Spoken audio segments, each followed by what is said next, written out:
Ayan, isang mapagpalang gabi po sa inyong lahat, mga ginigiliw naming mga tagapanood at tagapakinig at mga followers namin at mga kapatiran namin sa iglesia. Maligayang panonood ng episode 15 ng Ayon sa Nasusulat Ministry. At gaya po ng ating nakasanayan, inyo pong makakasama ang inyong maliit na lingkod, Brother Denmar Santiago, sa isang oras na ating pagtatalakayan patungkol sa mga kontrobersyal na issue na kinakaharap ng ating iglesia. At sa ngayon ay mga kapatid, ito po ay ang ika-4, no? Kakatapos lang ng ika-4 na Sabat ng buwan, no? At parating na ang huling Sabat next week, no? Ika-5 Sabat, no?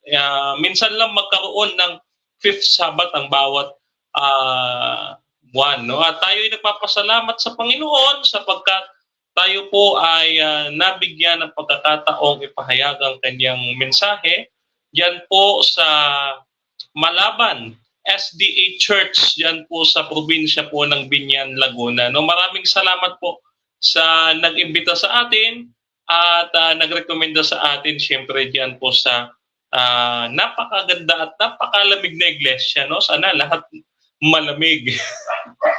Okay? So maraming salamat po sa mga taga-Malaban SDA Church sa pagpapatuloy sa inyong abang lingkod, no? Taos puso po mga kapatid na nagagalak, no, ang inyong pong lingkod na nakasama kayo sa nakaraang Sabat. No, so bago po tayo dumako sa ating gagawing pag-aaral, mga kapatid, tayo po muna ay hihingi ng gabay at patnubay sa ating Panginoon. Tayo po ay manalangin, mga kapatid. Ama naming nasa langit, Panginoong Diyos na makapangyarihan sa lahat ng milikha ng langit at lupa. Maraming salamat po, Panginoon, sa buong araw na ito na inyo po kami iningatan at kami po, Panginoon, ay binigyan nyo ng kalakasan upang mabuhay sa araw na ito, Panginoon. Kapakabuti mo po sa bawat isa sa amin, kaya pinupuri at niluluwalhati namin ang iyong dakilang pangalan. O Panginoon, na maibigin at maawain na nandyan po sa luklukan ng langit, Panginoon. Kami po, Panginoon, ay inyong kaawaan. Kami po yung mga makasalanan, Panginoon, na kami po ay nagtatry, Panginoon, na maging karapat-dapat sa iyong harapan. Subalit kung wala ang iyong tulong, Panginoon, ay inaamin po namin ang aming kahinaan. Kaya naman po, Panginoon, kayo po ay amin anyayahan at mapagkumbabang hinihingi, Panginoon, ang inyong Santong Espiritu Santo upang sa gayon, Panginoon, ay magabayan kami sa aming gagawing pag-aaral. At gayon man, Panginoon, ay hinihingi din namin ang kapatawaran ng aming mga kasalanan. Nawa, Panginoon, ito po ay inyong buhusan at linisin ang aming puso't isipan upang, Panginoon, sa aming gagawing pag-aaral, Panginoon, ng iyong kalooban, ay ito po'y maging kalugod-lugod sa iyong harapan, Panginoon. At Panginoon, ang inyong pong lingkod, ang siyang inyong gagamitin instrumento sa pagpapahayag ng inyong mensahe. Nawa, Panginoon, itago niyo po ako sa inyong likuran upang kayo lamang po ang inyong makikita at kayo rin ang mapakikinggan ng aking mga kapatiran, Panginoon. At nawa pagpalain at gamitin niyo po ang programang ito upang sa gayon, Panginoon, maraming maabot ang pananampalatayang ito na Adventist, Panginoon. At sila'y makapanumbalik at sumuko sa iyong paanan, Panginoon. Ito po ang aming sama-sama dalangin, Panginoon, na kami po'y nananampalataya na magiging pagpapala sa bawat isa sa amin ng programang ito sa gabing ito, Panginoon. Ito po ay aming inihiling sa pangalan ng aming Panginoong Kristo na aming tagapagligtas. Amen. Yan, so maraming salamat mga kapatid muli sa inyong pagsama sa inyong abang lingkod, no? Bagaman hindi pa tayo nagsisimula ay nakaabot tayo ng episode 15 na tayong mag-isa lamang, no, nawawala na yung ating tatlong kasama, no. Si Brother Mark Joval kasi ay busy na sa kanyang profesyon bilang isang guro diyan ho sa Bicol, no. Samantalang yung ating dalawang kasama, Brother Jason and Brother Noel, ay mga layman or nag-groundwork dyan po sa Masbate. So ang inyong pong lingkod ay mag-isa, lagi naman at nag-iisa. Yan, so sana magkaroon na rin ng kasama. O, panalangin natin sa Panginoon yan. No? Pero ngayon man, binabati natin si Brother Bien and si Brother Early Strickland. Si Brother Early Strickland ay taga Nabotas, kung hindi ako nagkakamali kaunlaran, ano? And si Brother Bien ng PhilInvest Laguna. Okay. So ngayon, ito po mga kapatid, umpisa na po natin ang ating paksa, no? Ito po paksang ito mga kapatid ay bumangon sapagkat itong grupo ni Joel Maso at saka ni Leonard, no, ay pawang mga bastos ang bibig. Hindi naman po galit ang inyong pong lingkod, ano po? Hindi po ako galit. Mga bastos kasi ang bibig, masyadong matabil at masyadong mapanakit, no, lalong-lalo na sa pastor at administrasyon, no. Ganito mga kapatid, unang-una papayuhan ko po kayo diyan po sa grupo ni na Joel Maso, no. Papayuhan ko po kayo. Una, ito po gawin nyo. Bago po kayo magsalita laban sa mga itinalaga ng Diyos na mamuno sa ating simbahan, kayo po muna ay umalis dito sa simbahang ito. Sapagkat kung mamumuna kayo ng mga namumuno sa iglesyang ito at ayaw nyo magpasakop, siya lumayas na lang po kayo. No? Mahalaga po kasi yung pagsunod sa pamamahala. No? Yan po ay nakalagay, no, sa Hebrews chapter 13 verse 7. No? So, kung ganyan naman po pala ang inyong pag-uugali at hindi naman po kakakitaan ng Kristo ang inyong pag-uugali, it's either mga kapatid ay magpasakop kayo sa namumuno sa iglesia or else lumayas na lang kayo, no? Bago kayo magsalita sa aming mahal na iglesia, no? Mahal po namin ang iglesia, tayo po namin mababahiran ng anumang karumihan ang iglesyang ito, no? So ayan, mga kapatid, no? Hindi tayo laban sa tao. Laban po tayo dito sa tinatawag nilang last generation theology. At ngayon, sinasangkal na naman yung 1888 message ni E.T. Jones at saka ni E.J. Wagoner na anya hindi daw tinanggap ng church, no, ang mensahe ng 1888 ni Wagoner at saka ni E.T. Jones, no? Pero bago yan mga kapatid, gusto ko po munang banggitin yung mga bagay, okay? Yung mga bagay na involved sa ating pag-uusapan.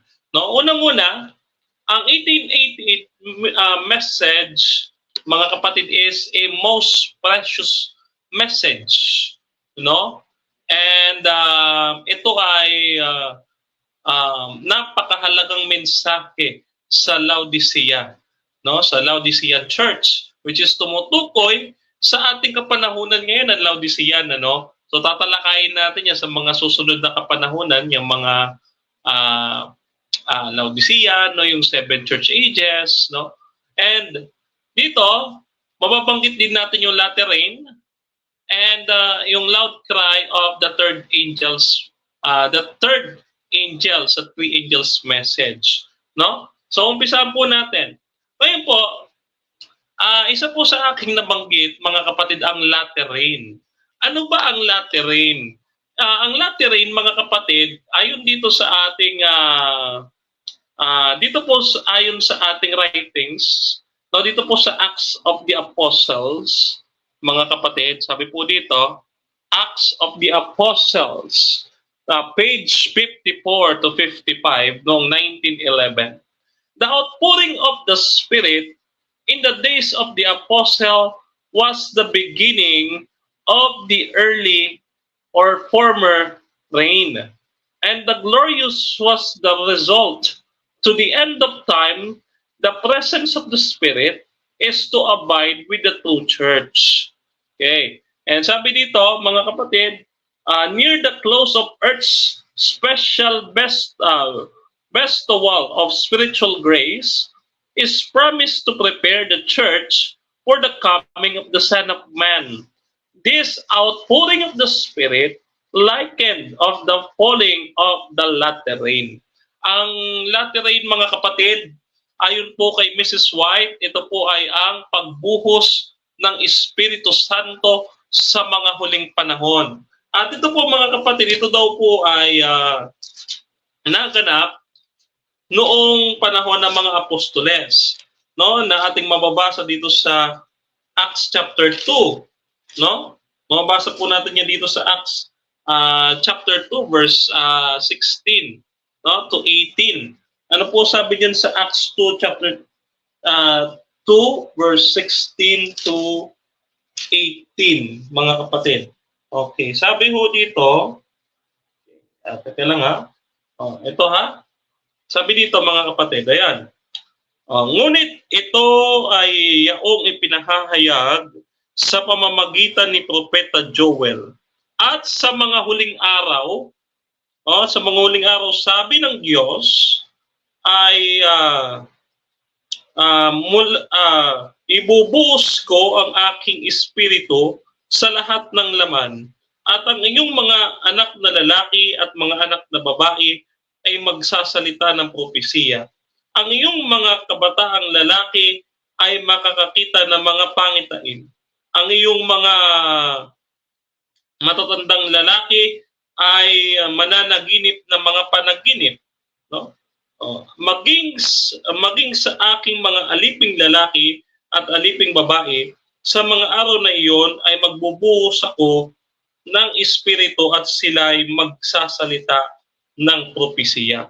No? Dito po sa mga talatang ito po ng banal na kasulatan, mga kapatid, ito po yung tinatawag nating outpouring of the Holy Spirit, which is nangyari po noong panahon ng mga apostles, na ito po ay hinulaan ni Propeta Joel. No, this is what you call the former, or the first, no, the early, or what we say, the former rain, no, ang dating ulan. Okay. So ngayon, ang iniintay po ng lahat, mga kapatid, ay ang itong tinatawag nating latter rain, no? Ayan. So next tayo. So ang latter rain, mga kapatid, is what, ano sabi ni Sister White, that near the close of the earth's special bestowal of spiritual grace. Ito po ay mangyayari sa close of probation, no? Ayan, shout out kay Brother Ern and Brother Chester, si Brother Chester ng ABIM na taga-Israel, ano, ayan. So ngayon, ano pa, no? Sabi dito, the work will be similar to that day of Pentecost, as the former rain was given in the outpouring of the Holy Spirit at the opening of the gospel, to cause the uprising of the precious seed, so the latter rain will be given its close for the ripening of the harvest. No? Alam niyo po ito, mga kapatid, yung pag-aani na binabanggit ay mababasa po natin dito po sa Revelations chapter 14. No, yung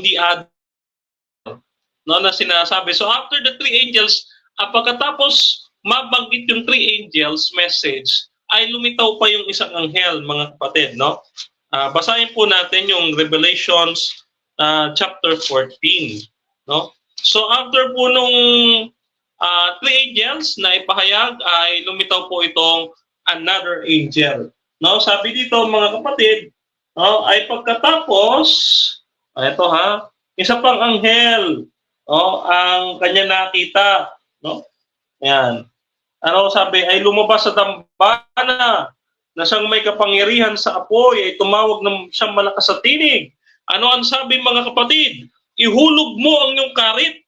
Ayan. So may paghuhulog ng karit dito at pag-aani, mga kapatid, no? Ano pa sabi dito? At tipunin mo ang iyong mga buwig sa ubusan sa lupa, sapagkat ang mga ubas ito ay hinog na. Kaya't inahagis ang anghel ang karit sa lupa at tinapon ang mga ubas sa lupa, at hinagis na pisaan ng ubas ang puot ng Diyos, no?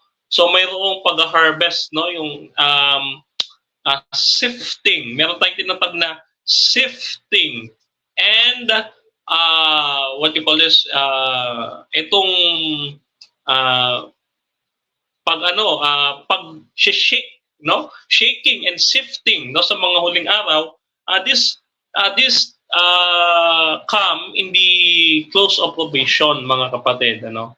So the ripening of the harvest, yun po ay mangyayari right after proclaiming the third angel's message. Tapos na po ba ang pagpo-proclaim sa third angel's message? Hindi pa. So therefore, ang latter rain, mga kapatid, ay mangyayari at the close of probation. Yan. So next tayo. So according to Ellen White, no, the latter rain is the power of the final loud cry. At the time that the latter rain, or refreshing the presence of the Lord, will come to give power to the loud voice of the third angel. So sabi ni Ellen White, no, ang latter rain ay siyang magbibigay ng kapangyarihan sa malakas sa sigaw ng ikatlong anghel. Sa madaling salita, mga kapatid, yung everlasting gospel ay may koneksyon dito sa sinasabi nating latter rain. Ayan po yung ating naunawaan doon sa sinabi ni Ellen White. No? Sabi, refreshing from the presence of the Lord will come to give power to the loud voice of the third angel. No? Ayan. Now, mga kapatid, ano ang sabi ni A.T. Jones patungkol sa 1888 message? Ano ba itong 1888 message? To be exact, kanina pa tayo 1888 message. So ano ba yung 1888 message na ito na ating pinagsasabi dito ngayong gabi? Ang sabi ni A.T. Jones, no, sa General Conference Bulletin noong 1893, page 183, ganito sabi, what is the message of the righteousness by faith? The testimony has told us what it is, the loud cry of the latter rain. So, sa madaling salita, mga kapatid, ano anya ang 1888 message? Yung latter rain, mga kapatid, yung latter rain ay may koneksyon sa righteousness by faith, no? Katwiran sa pamamagitan ng pananampalataya. So, sa Tagalog, ano ang mensahe ng katwiran ng pananampalataya? Ang testimonya ay nagpapahayag sa atin kung ano ito, ang malakas na sigaw, ang huling ulan. Yan. So, maliwanag ho, no? So, the loud cry, yung latter rain, ito ay righteousness by faith. Kaya makikita ninyo, mga kapatid, may connection si third angel, no? Si third angel sa latter rain, because the latter rain na na-receive doon, mga kapatid, at the time of the Pentecost, ay ano, mga kapatid, is righteousness by faith. No? Gayon din, mga kapatid, ang ibubuhos sa mga huling araw. Kaya ano sabi, balikan natin, mga kapatid, yung sinabi ni Ellen White. No? The latter rain is the power of the final loud cry. No, it will give power to the loud voice of the third angel. Sa madaling salita, mga kapatid, the everlasting gospel is interrelated to the righteousness by faith. No, because hindi ka naman maniniwala o hindi ka naman sasampalataya sa everlasting gospel kung wala kang faith. Okay? Kung wala ang righteousness by faith. Now, Review and Herald, November 22, 1892. According kay Ellen White, ito po, no? Okay. The time of test is just upon us, and the loud cry of the third angel is ready begun, no? Begin, no? In the revelation of the righteousness of Christ, the unpardoning Redeemer. This is the beginning of the light of the angel, whose glory shall fill the whole earth. Yan. So, Ano nga ulit ang latter rain? No, ang latter rain, mga kapatid, ay ano, righteousness by faith in Christ. Ngayon, edi lumiliwanag na, no? Lumiliwanag na yung ating pinag-uusapan. Ngayon, ganito eh. Sabi ni Ellen White, God sent a message to the church, no, with eternal significance through two young preachers at a general conference session in Minneapolis about 135 years ago. No, ano sabi niya? The Lord in His great mercy sent a most precious message to the people through Elder Wagner and Jones. No, testimonies for the ministers and gospel workers, page 91. No, so yan. So nagbigay ang Diyos ng precious message sa church noong 1888, no, sa pamamagitan niyan ni Elder A.T. Jones and E.J. Wagner, no. And this time, mga kapatid, nung magbigay ang dalawa ng kanilang message, no, yung message na ito, ano yung message na yon? Message of justification by faith in Christ. Now, ang tanong kasi natin, ang sinasabi nila, no, yung 1888 message daw ay ni-reject ng General Conference. Meaning, no, yung message na napakahalaga na sabihan niya na dapat daw bababa na si Kristo kung tinanggap lang ng General Conference ang 1888 message. Sabi nila, hindi ako nagsabi. Sabi nila. Ngayon, totoo ba? Oh. Ang sabi dito ni Ellen White, okay, tanungin natin si Ellen White. No? Ang sabi ni Ellen White dito sa Testimonies for the Ministers, dito sa page 91, paragraph 2. Sabi dito, the Lord in His great mercy sent a message to His people through Elder Wagner and Jones. No? This message was to bring prominently before the world the afflicted Savior. So darating nga talaga si Kristo, no? At talagang ang sabi, no, to message was to bring more prominently before the world the afflicted Savior, not the sacrifice for the sins of the whole world. It presented, ano ang message? It presented justification through faith in the surety. It invited the people to receive the righteousness of Christ, which is made manifest in obedience of all the commandments of God. Oh, so ngayon, sa mga LGT na nandyan, kay Joel Maso at saka kay Leonard, makinig kayo dito. Ano ang sabi? No, justification through faith, oh, inviting the people to receive the righteousness of Christ. Paano daw? It is through made manifest in obedience of the commandments of God. No, there is a combination. No, always sa sulat ni Ellen White, there is a combination. The justification is cooperating. Kasi ito mga kapatid, hindi ka naman ililigtas ng Diyos kung ayaw mo. No? Kasi tayo ay binigyan ng free will ng Diyos.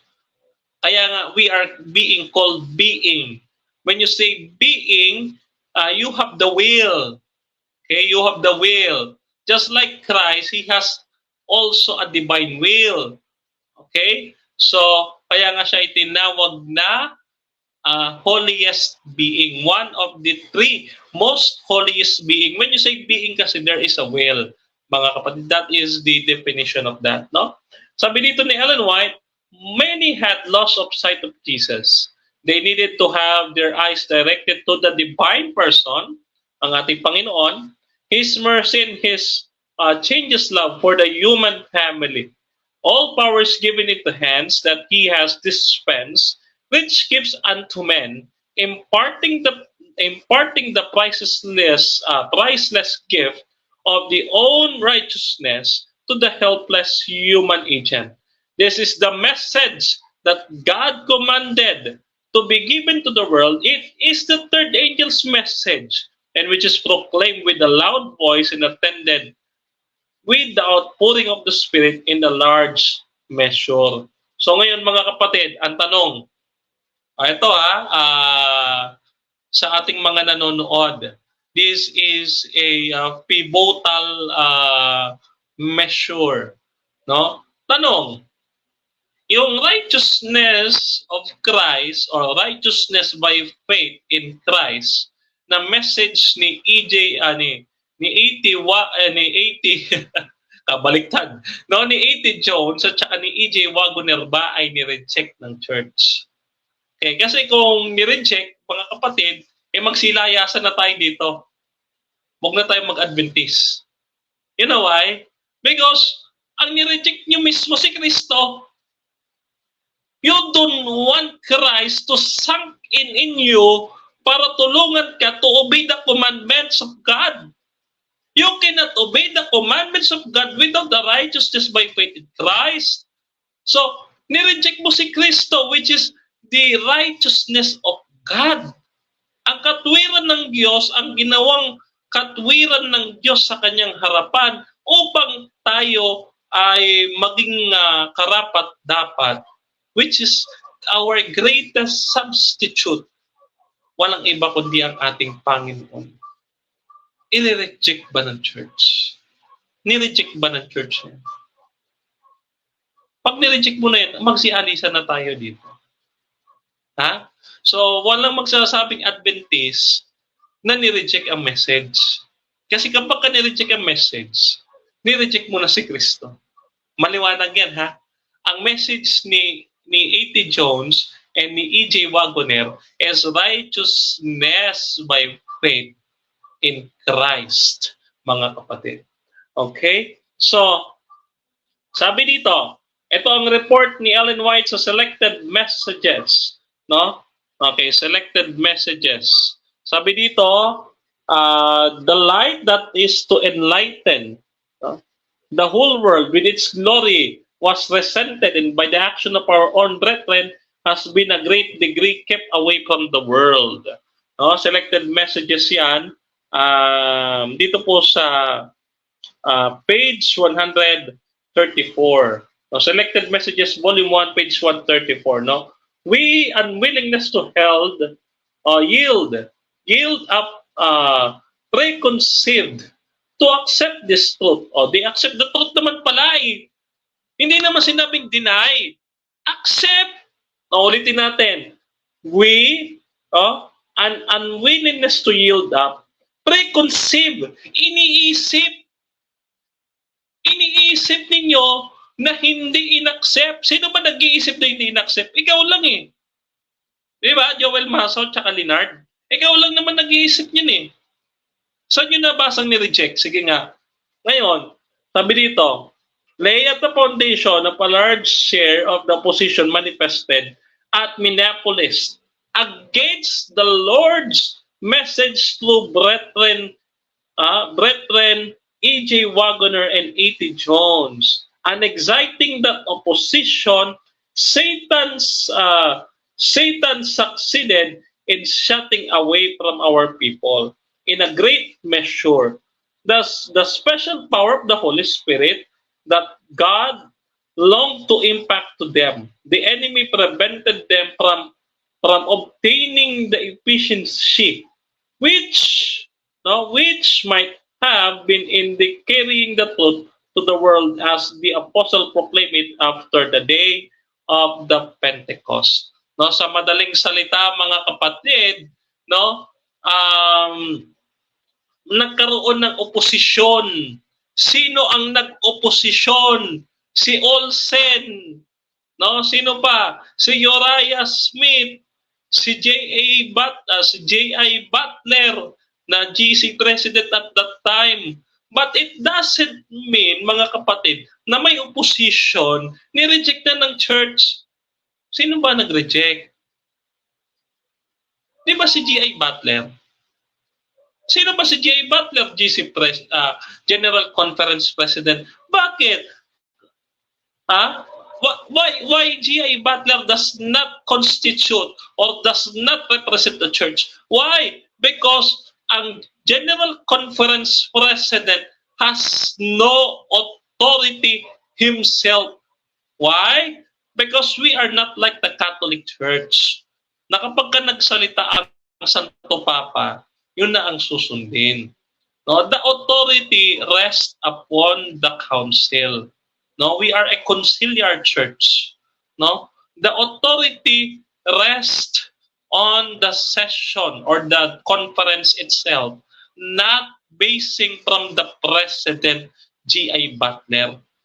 Ano pa ang sabihin ng iba na ni-reject umano ni G.A. Butler ang message ng 1888, mga kapatid, it does not constitute, it does not represent the whole church, no, generally. No? The opinions of the church, no, is not represented by the General Conference President. No? So, kailangan magpakita kayo ng ebidensya that the General Conference itself denied the 1888 message. No? So now, the Advent movement would have entered in 1888, but there was a tendency to remain camped around Sinai. The law was central to our theology. So that time, kaya ayaw ni G.I. Butler, mga kapatid, na tanggapin ang 1888 message because iniisip niya na si E.T. Jones ay naniniwala sa antinomianism. Na ang antinomianism, mga kapatid, ay just faith alone na lang. No? Huwag na tayong sumunod sa utos. Huwag na tayong sumunod sa 10 utos. Faith na lang, maliligtas na tayo. Faith na lang eh. Hindi ganun. No? Kaya nga po si E.T. Jones, after years after 1888, siya po ay napasama sa Battle Creek Movement o isang offshoot na pinangunahan ni J.H. Kellogg. No? Which is, anong nangyari? Siya po ang nagpasimuno ng sinless perfection. Yan. Yung tinatawag nating last generation theology na dinadala ngayon ni Leonard at saka ni Joel Maso. Si E.T. Jones po nagpasimula. No, na anya, we should follow the commandments perfectly. Kasi nga, ang gumagawa ng kasalanan ay paglabag sa kautusan. So therefore, kailangan daw sundin perfectly ang kautusan para wala ka ng kasalanan. Pagdating ni Kristo ay kukunin ka na lang niya. Wala na siya ibang gagawin. Ano? Ang doktrinang ito, mga kapatid, it destroys the doctrine of justification by faith. Para saan ba't namatay si Kristo? Kung gagawin mo palang perfecto na ang kautusan. How hindi ko maisip, mga kapatid, how imaginable that God appointed Christ as his righteousness. Somewhat you will make yourself righteous by the works of the law perfectly. Nagagawin mo na yung kautusan by your own self, without Christ. Sino ang nagre-reject kay Kristo? Hindi naman yung General Conference eh. Kayo po, mga kapatid, na nagre-reject kay Kristo. You always saying that you can perfectly follow or you will perfectly obey the 10 commandments. Kayo po nagsasabi niyan. But without Jesus Christ himself, the righteousness of God, you cannot make it. Tandaan po natin, mga kapatid, sanctification is a cooperation. Okay? So, the sanctuary message is the only means of entering into Canaan was not also applied. Now, According dito sa General Conference Bulletin noong 1893, page 183, no? What is the message of the righteousness by faith? The testimony has told us that what it is, the loud cry, the latter rain. No? Then what did the brethren in that fearful position which they stood reject? Tandaan na, ulitin natin na binasa natin. No? Then what did the brethren in the fearful position in which they stood reject at Binapolis? They reject the latter rain, the loud cry of the third angel's message. Sino ang nag-reject? Ulitin natin. The brethren in fearful position which they stood reject at Minneapolis. Mga kapatiran lang sa iglesia ang nag-reject, hindi ang General Conference. Come on, Joel Maso at Leonard. No? Ano ang sabi? No? Ang sabi dito mga kapatid, sino ang nag-reject? Mga kapatiran brethren, not the General Conference. Ano ba naman yan? Saan nyo ba mababasa yung General Conference na yan, mga kapatid? No? Pakita nyo nga sa akin na ni-reject ng General Conference ang third angel's message. Hindi nga po ni-reject eh. Hindi po ni-reject. Kasi kung ni-reject po yan, wala po sana tayong doctrine ng growing in Christ. Hindi po ni-reject. No? Ang mga kapatid, sino lang po nag-reject? Si J.I. Butler, si Uriah Smith, si Olsen, at marami pang iba. Pero prominently, sila pong tatlo. But it does not constitute the whole General Conference at General. You know? So several have written to me inquiring if the message of justification by faith is the third angel's message. And I answered, it is the third angel message in verity. Review and Herald, April 1, 1890, paragraph 7. So the justification by faith, this is the third angel's message in verity.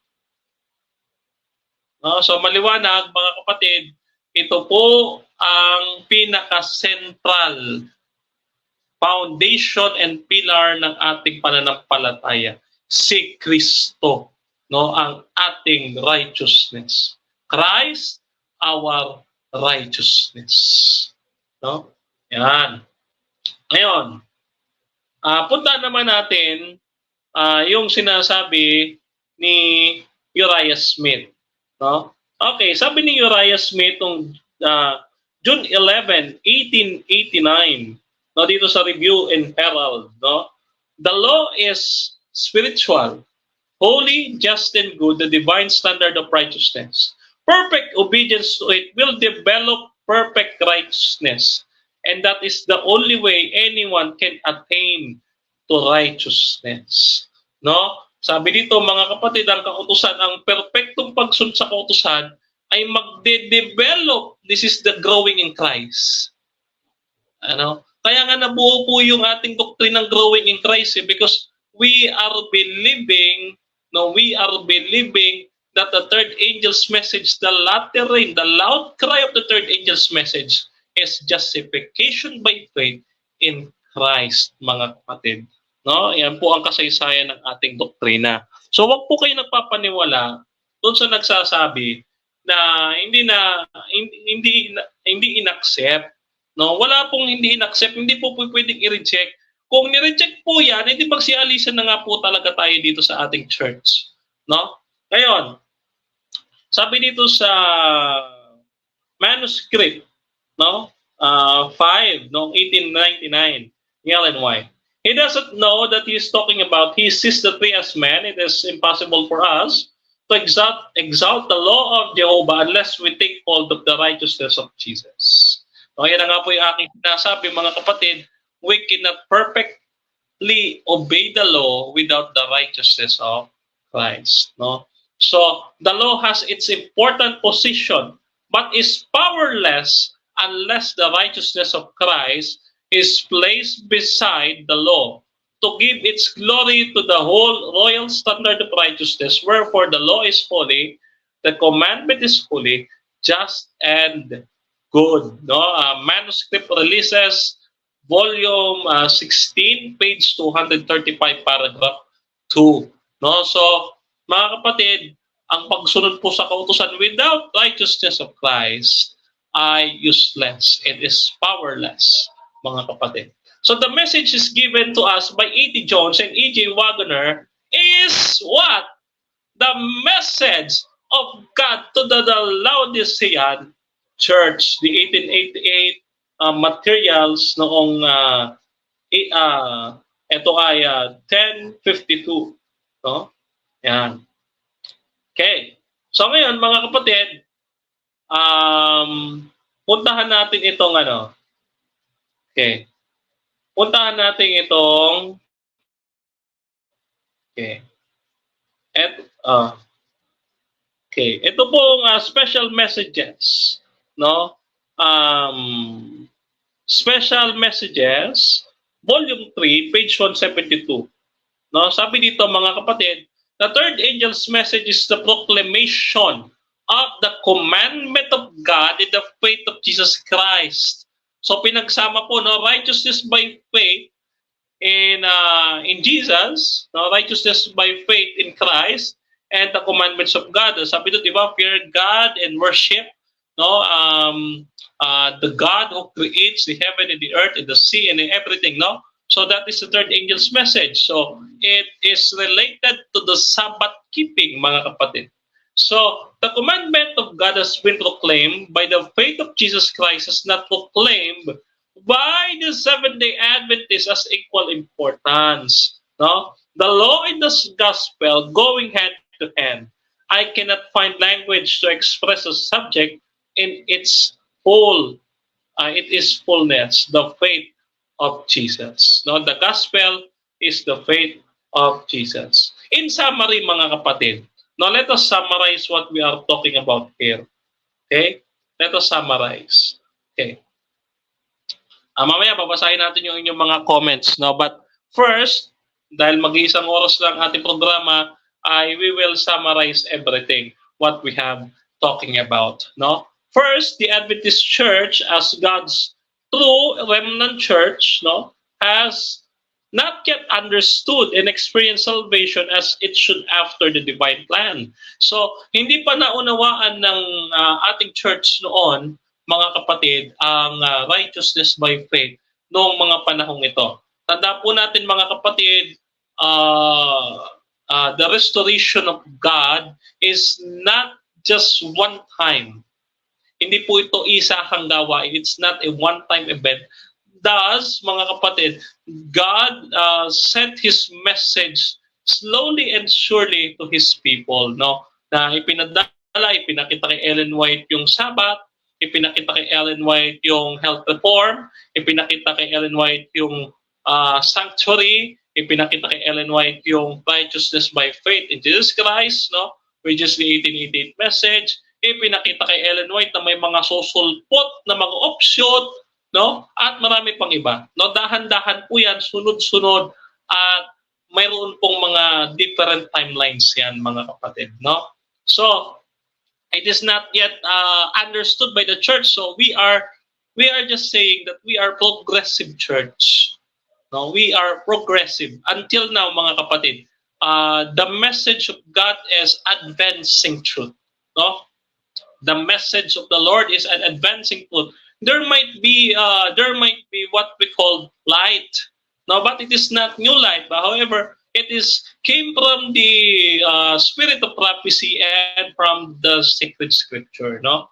So therefore, the church could not preach to others the other truths to the fullest of clarity and power. So this is the reason why we are still here, and the world has not been covered by the glory in the proclamation of the third angel's message, no?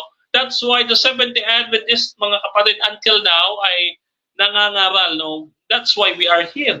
Because if naintindihan na lang lahat ang message na ito ng Panginoon, ay wala na siguro tayo dito, inaakit na siguro tayo ng Panginoon.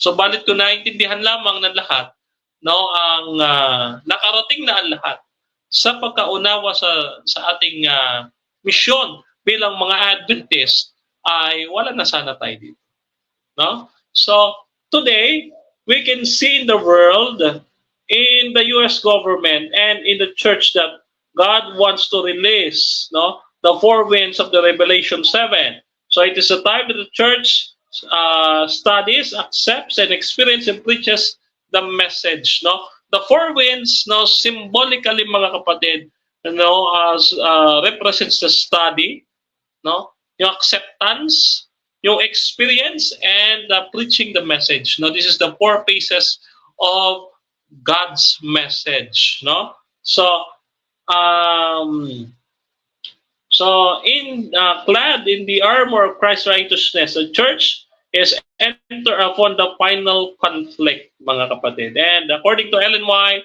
Review and Herald, April 17, 1888, without the presence of Jesus to my heart, religious service is only dead. No, the longing desire for communion with God, no, sabi diyan, okay, communion with God comes when the Son of God is grieved from us. But once Christ is in the hope of glory, we are constantly directed to this and act in the reference of the glory of God. So yan po, mga kapatid, without Jesus Christ, we are nothing. So, and mga kapatid, no, katulad dito, pahabol natin ito, no? Dito sa third angel's message, mga kapatid, no? Ganito ang sabi ni Ellen White, okay? Patungkol sa third angel's message. If they kept their eyes fixed on Jesus, who was just before them, leading them to the city, they were safe. No, this is the Daystar Extra, January 24, 1846, paragraph 1.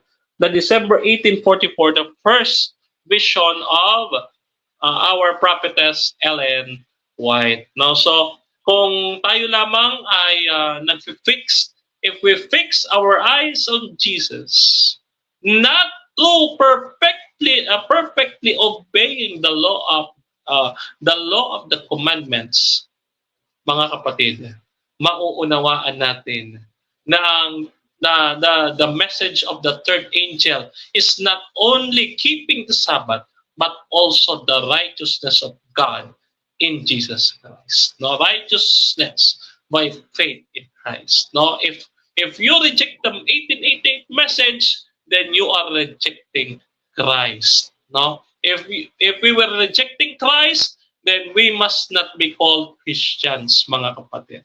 Remember, mga kapatid, ano po ang nangyari kay A.T. Jones and kay E.J. Wagoner after giving the message to the Laodicean church? No, si A.T. Jones, mga kapatid, ay napunta sa extremes, no, sa tinatawag nating last generation theology. And then ganon din, mga kapatid, si Wagoner ay nagkaroon naman siya ng problema sa tinatawag nating holy flesh doctrine, no, na sinasabi na si Kristo naman na ang makakasalanang kalikasan ni Adan. No, they are going extreme. That's why they are being they are disfellowed by the church. No, so ang message, the 1888 message, was accepted and continued being proclaimed in our time, mga kapatid. The Seventh-day Adventist Church vowed to preach the righteousness by faith in Jesus Christ. So, kaya po, wala pong magsasabi na Adventist na ni-reject ang 1888 message, kundi nire-reject ng church si Kristo, mga kapatid. What was the message? No, the latter rain is Christ. No, the message of the third angel is Christ. No, the former rain is Christ. Ang puso ng third angel is Christ, no? And the present thought is Christ. Lahat 'yan patungkol sa ating Panginoong Hesukristo. No? Kaya kung i-reject ng church yan, ni-reject na ng church si Kristo. So therefore, hindi po maaari at mangyayari na ang church itinakwil ang 1888 message. No? But it is advancing, progressive ang church pagdating sa kanyang pag-aaral, mga kapatid. No, hindi man nila naunawaan at that time, may mga nag-oppose, but the church still accept the message. No? So nawa mga kapatid ay naging malinaw sa inyo ang isyong ito. No? Tingnan po natin ang inyong mga comments dito sa comment box. No? Tingnan po natin. Batiin po natin isa-isa ang ating mga kapatiran. No? So, binabati natin si Menard. Okay. Okay, yung kanina si Brother Early Strickland. Okay? Si Brother Bien de Lampagos, si Sister Jane Erespe. Sister Jane Erespe ng 3A Media. Ayan. Okay? Tapos si Brother Ern Credible, si Chester. Okay? Si Chester, magandang gabi sa iyo, kapatid. And si Brother Ramil Castor. Okay, good evening sa iyo, kapatid, no? Sino pa? Si Brother sino pa? Si Brother Winnie Ibe, no? And si Brother Rimuel Emata, no? Ayan. So, may nagtanong, no? May nagtanong dito. Okay, may nagtanong, what is the message of the 1888 message? No, galing ito kay Doc Rocky Tulog ng Advent Biblical International Ministry. No, the message of the 1888 is Christ. No, walang iba kundi Christ, no? Kasi tandaan natin mga kapatid, no, the present truth is Christ, no? The former rain is Christ, you know? The third angel's message is Christ, no? Okay? The latter rain is Christ. Okay? The present truth is Christ, no? So lahat it centers to Christ, no? Righteousness by faith in Christ. That is the message. Si Kristo ang ipinangangaral ng Seventh-day Adventist, no? Kaya nga sabi nga natin, kung itinatakwil ninyo si Kristo, para ninyo tinatakwil ang inyong kaligtasan. No, so therefore, kung itinakwil ng General Conference yan, magsilayasan na tayo dito. Ayan, so batiin natin yung bagong nag-comment, si Brother Jesse Arasa. Okay, Brother Jesse, no, I hope next time you can join us. No, you are very welcome dito sa ating programa. No, so yan po mga kapatid, sa mga nanonood namin, naway naging maliwanag sa inyo ang ating naging talakayan, no, sa gabing ito. No, so para sa ating pagtatapos, teka, may hindi pa ba ako nabasang message? Okay. Sabi dito, sabi ni Winnie Ibe, no? Tama yan, hindi kailangan ng pagtupad, not by faith alone. Nako, kailangan natin sagutin ito mga kapatid, hindi ako papayag na matatapos tayo ng hindi ko sinasagot ito. Brother Winnie Ibe, ganito. So hindi na pala kailangan sundin. Hindi na kailangan palang sundin ang kautusan. Okay. Sabi kasi dito comment maganda ito sagutin, kita mo ha. Sabi dito, tama yan, kailangan ng pagtupad. No? Kailangan to ng pagtupad, yung faith alone. Okay. So basahin po natin. Mali ba yung faith alone? Okay, basahin natin ha. Okay, basahin natin. Gusto ko yan Gusto ko sagutin yan. Okay. Sagutin natin si Winnie Ibe. Faith alone. No? Sabi po natin dito po sa aklat po ng Efeso. No? Bago po tayo magtapos mga kaibigan. Pagbibigyan ko lang itong ating best friend. Best friend ko yan Efeso 2:8. Sabi dito, sapagkat sa biyaya, kayo'y nangaligtas sa pamamagitan ng pananampalataya, at ito'y hindi sa pamamagitan ng iyong sarili, ito'y kaloob ng Diyos. No? Hindi sa pamamagitan ng mga gawa, upang ang sinuman ay huwag na magmapuri. Tandaan po natin, dito po nakalagay, sapagkat sa biyaya, yung biyaya, kayo'y nangaligtas sa pamamagitan ng pananampalataya. Yung pananampalataya, ano daw? Ito ay hindi sa pamamagitan ng inyong sarili, ito'y kaloob ng Diyos. So yung ating pananampalataya, yung biyaya ay sa Diyos. Kaya nga sa Galatia 2:20, si Kristo ang nabubuhay sa aking laman. Si Kristo ang nabubuhay sa aking laman. Ang aking pananampalataya ay pananampalataya ni Kristo. Ngayon, ang tao ba may magagawang mabuti sa kanyang sarili? Wala. Ecclesiastes 7:20, walang taong nabubuhay sa lupa na hindi nagkakasala. Ano pa sabi? Romans chapter 3 verse 23, walang gumagawa ng mabuti, wala ni isa.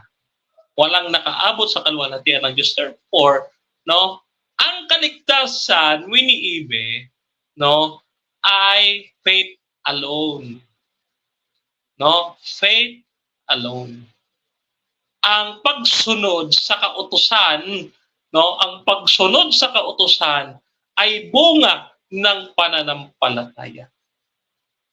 Bunga ng pananampalataya. Kaya ang paniniwala naming mga Seventh-day Adventist ay faith that works. Pananampalatayang may gumagawa, hindi pananampalatayang tulog.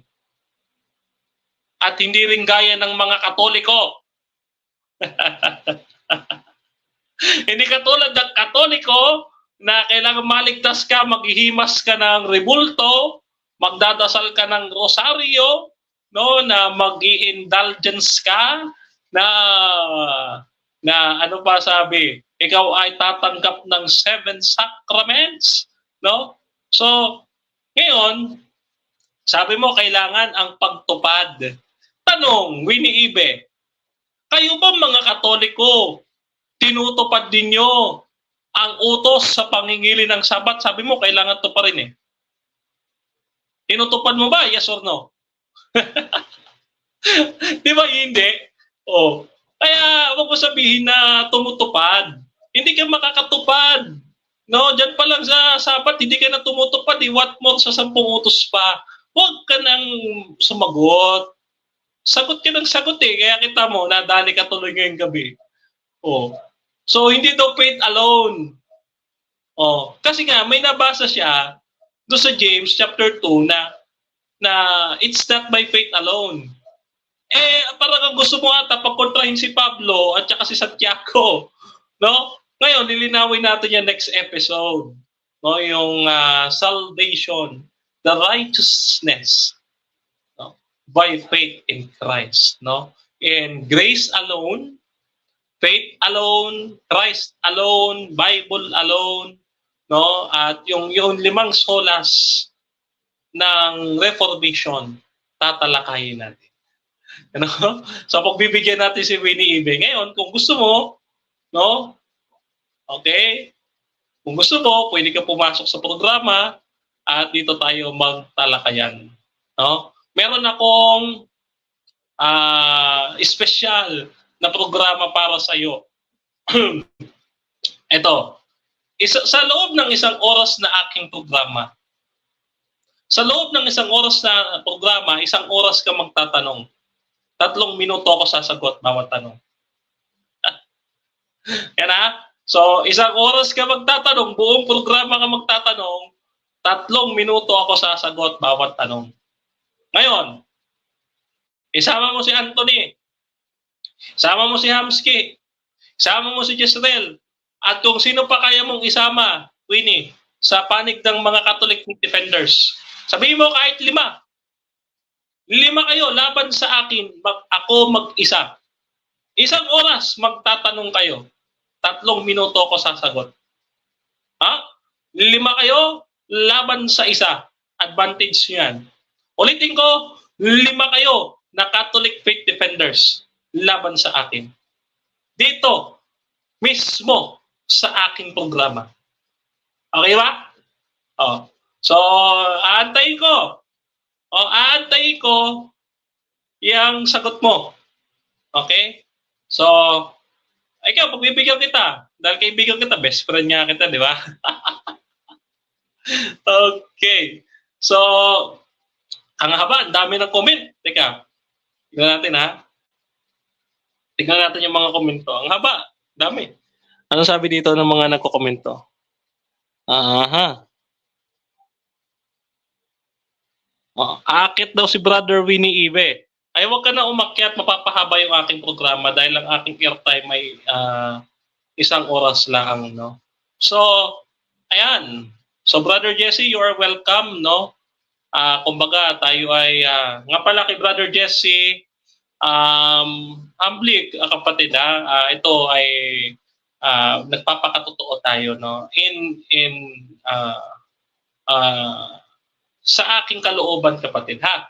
Okay, sa aking kalooban, kapatid, minsan may hindi tayo pagkakaintindihan with the AYDM, you know what, kapatid, at saka yung tatay, no? Yan ay humbly and in my sincerest, kapatid, hinihingi ko ng pasensya, no? So, naway pag-ibig ni Kristo ang siyang maghari sa ating mga puso, no, kapatid? No, so I apologize for that, no? So, welcome ka sa aking programa, kapatid, and hopefully hintayin kita, kapatid, next week, no? So ayan, with that, mga kapatid, 1 hour na po ang ating programa, and as well, marami pong salamat doon sa nag-sponsor ng ating bagong luma bagong lumang laptop, ano, maraming salamat, shout out sa rekomendasyon ni Pastor Cesar Dizon Jr.